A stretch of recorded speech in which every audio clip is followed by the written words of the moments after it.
여러분 안녕하세요. 취업의 모든 것입니다. 오늘은 오늘만큼은 그냥 제가 살아온 이야기 한번 찍어서 올릴 예정이거든요. 재밌는 얘기는 아니고 그냥 제가 청소년기부터 지금 이제 올해 37인데 지금까지 살아오면서 어떤 의사결정을 했는지에 대한 얘기를 한번 해보고 싶어서 찍게 됐고요. 강의 영상은 아니니까 바쁘신 분들은 오늘만 살짝 뒤로 가기 눌러주셔도 좋습니다.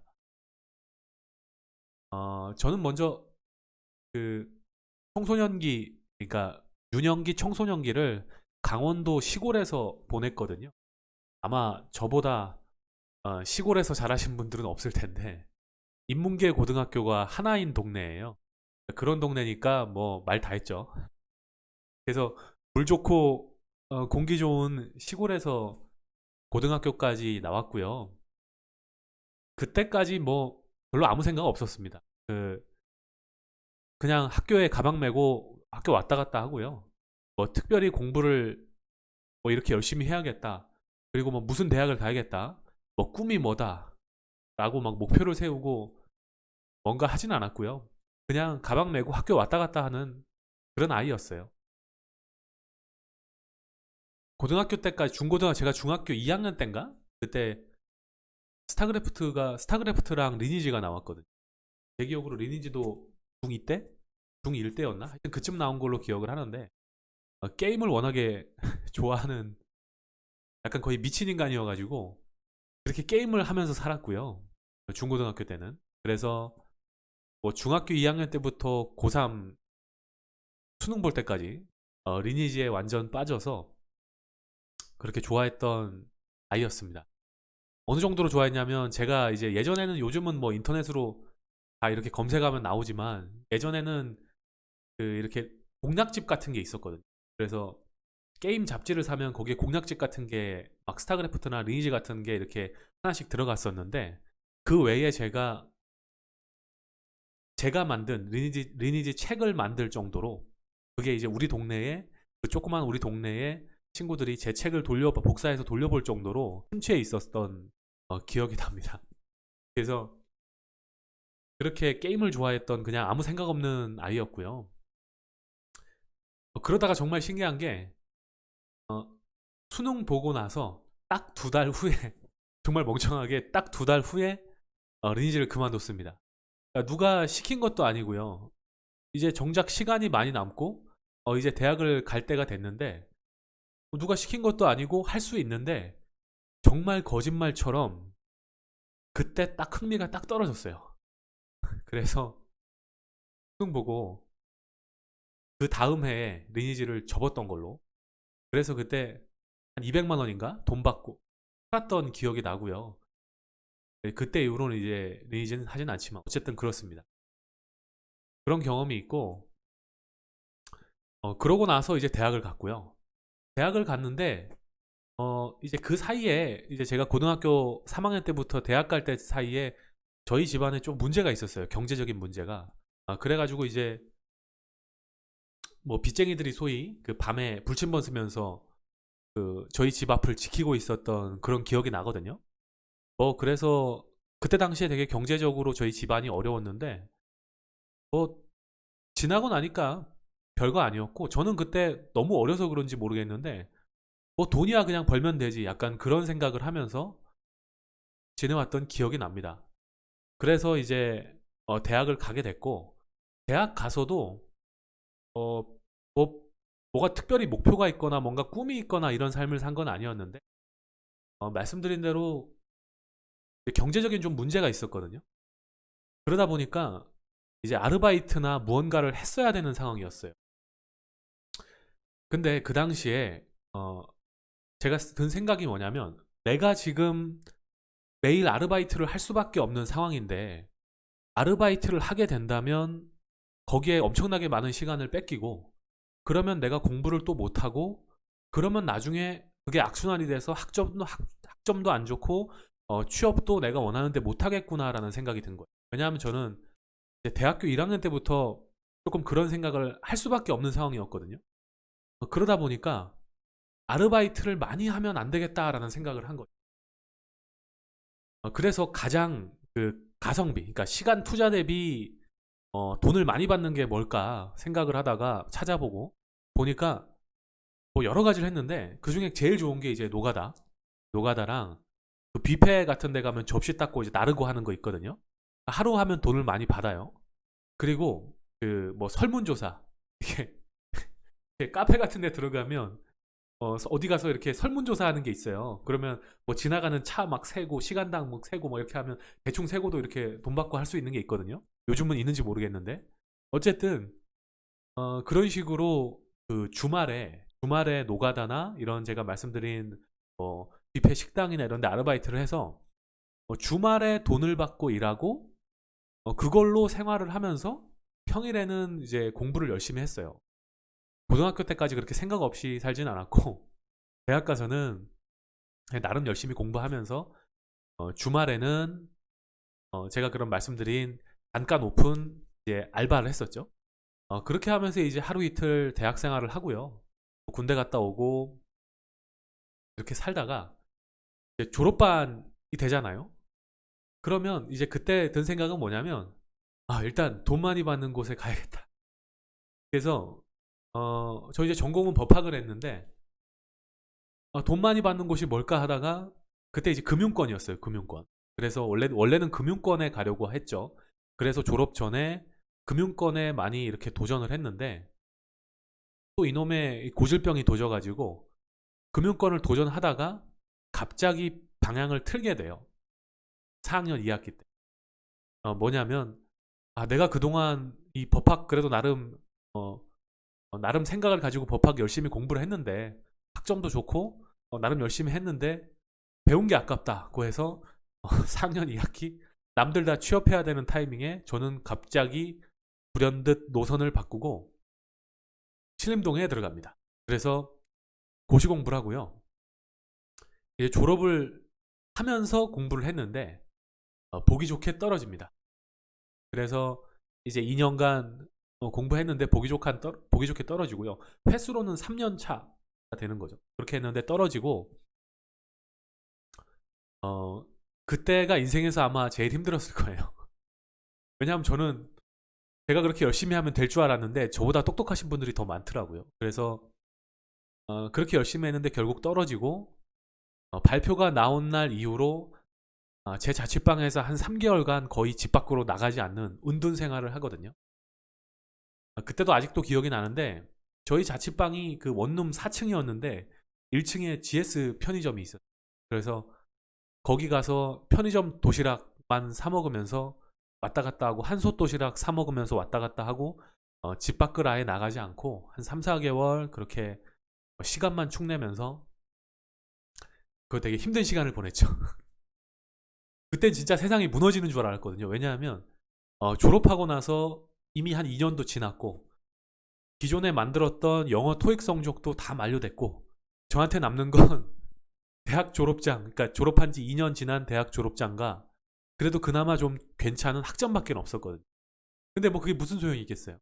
그래서 이제 그 상태에서 한 3, 4개월 지났을 즈음에 도저히 이렇게 살다가는 안 될 것 같더라고요. 진짜 죽을 것 같더라고요. 그래서 졸업한 대학을 찾아갑니다. 그래서 취업지원팀에 가서 그 선생님이 아직도 기억이 나요. 지금은 이제 다른 곳을 가셨는데 그 선생님한테 가서 제 상황을 설명하고 부탁을 합니다. 제가 진짜 아무것도 모르니까 취업 준비는 해본 적도 없다. 어떻게 될지도 모르겠다. 부탁 좀 드린다라고.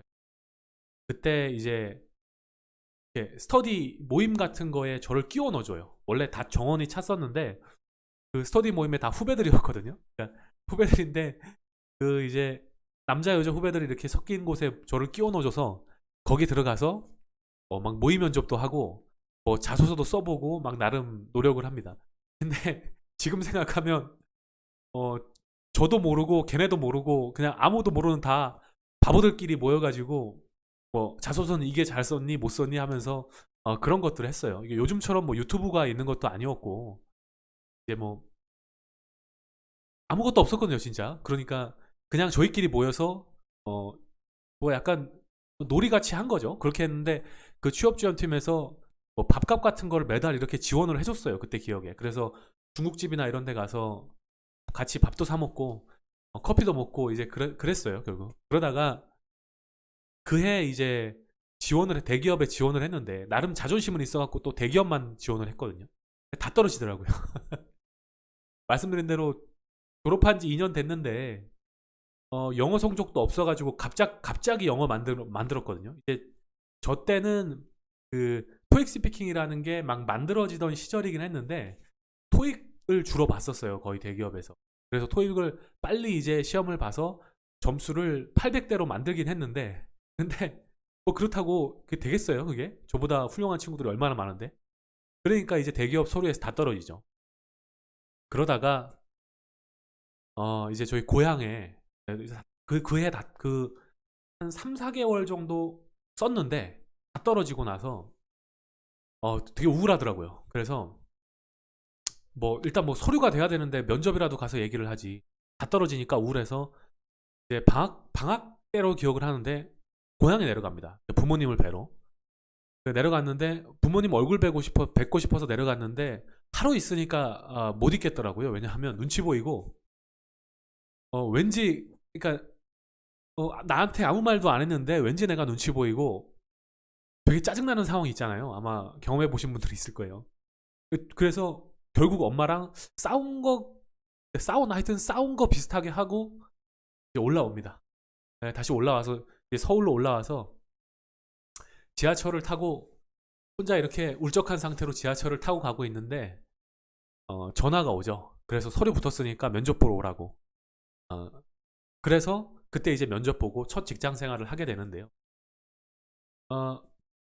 지나고 나니까 되게 별거 아닌데 어쨌든 그때까지의 과정은 정말 너무 힘들었어요.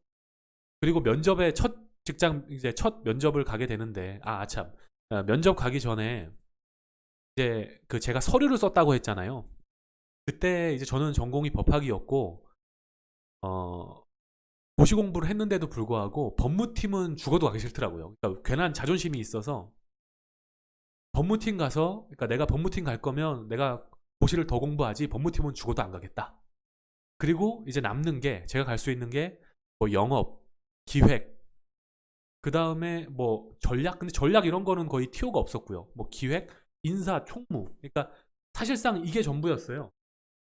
근데 이제 어린 나이 때는 그때는 생각은 왠지 영업하면 좀 내가 잘 못할 것 같고 그냥 이제 나를 제대로 돌아보지 못하는 거죠. 그러다가 왠지 있어 보인다. 그래서 이제 인사를 지원했던 건데 말씀드린 대로 다 떨어지고 이제 그 하나 돼가지고 직장 생활을 시작한 거죠. 직장 생활을 했는데 좋더라고요. 왜냐하면 법인카드 같은 거로 막 팀장이 맛있는 것도 사주고 처음에 여러분들 입사하시면 맛있는 거 되게 많이 먹거든요. 저는 그게 되게 좋았어요.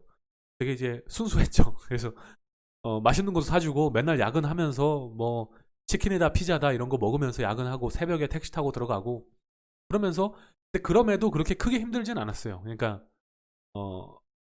정말 몰입해서 한 3, 4년간 직장 생활을 했고요. 처음에. 그러면서 정말 책이란 책은 관련된 모조리 관련된 분야의 책이란 책은 다 읽고 다른 회사들 기업 분석 같은 것도 많이 하고 정말 열심히 하면서 직장 생활을 하다가 약간 제 고질병 같은 건데 이렇게 어느 순간 열심히 하다가 더 이상 좀 배울 게 없다 아니면 이 회사에서 내가 좀 더 이상 재미가 없는데 라고 생각이 되면 또 어느 순간 현타가 오더라고요. 그래서 결국 또 이직을 하고 또 두 번째 직장에서 또 그런 이유로 또 이직을 하고 이제 그런 생활을 반복을 합니다.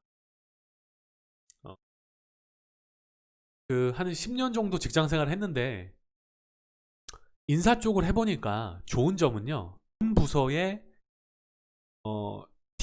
팀장들과 교류할 기회가 되게 많거든요. 예를 들면 뭐 채용을 한다고 하더라도 예를 들면 사람을 뽑는데 그 사람을 왜 뽑는지 알아야 되잖아요. 그러니까 그 팀이 무슨 일을 하는지 그리고 그 팀의 업무 분장이 어떻게 돼 있는지 그리고 그 팀에 예를 들어 한 명을 채용한다고 하면 그 인원이 사업계획에 들어오는 인원인지 사업계획 외 인원인지 이제 그런 것들을 분석을 해야 되고 그거에 따라서 맞는 보고서가 작성돼서 올라가야 되거든요. 그리고 누가 퇴직을 한다고 하더라도 퇴직을 하면 그 사람과 면담을 해야 되고 그 전에 뭔가 얘기를 해서 왜 퇴사하는지도 알아야 되고 그러면 이제 그로 인해서 뭔가 문제점이 있으면 제도 개선 같은 것도 해야 되고 이제 이런 것들을 해야 되다 보니까 인사 업무를 하면 가장 좋은 게 교류를 하면서 우리 조직을 빠삭하게 다 알 수가 있어요. 그러니까 겉에서 보는 것과 다르게 그들이 어떤 일을 하고 뭐가 좋고 뭐가 나쁜지에 대해서 정말 잘 알 수가 있는 거예요. 업무 특성상.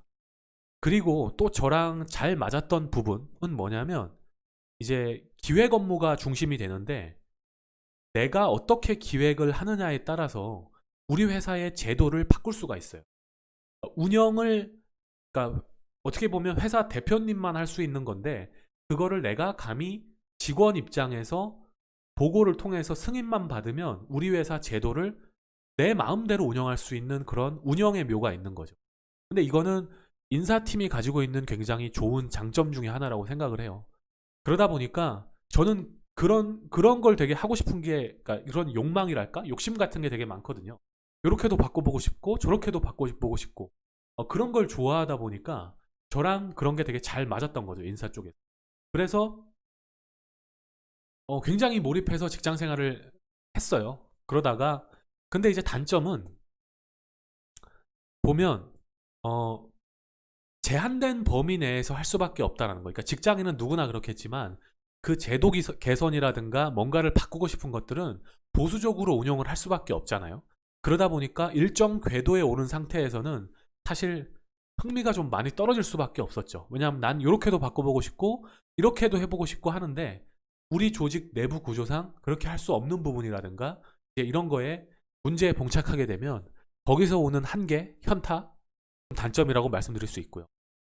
지금까지 그냥 이렇게 제가 살아온 이야기를 쓸데없는 이야기를 말씀드렸어요. 금요일 아침인데 업무 집중도 잘 안 되고 살짝 딴 생각이 나서 그냥 한번 찍어봤습니다. 여러분 뭐 궁금하신 거 있으면 그 댓글 달아주시고요. 제가 최대한 회신 드릴게요. 쓸데없는 얘기 들어주셔서 감사합니다.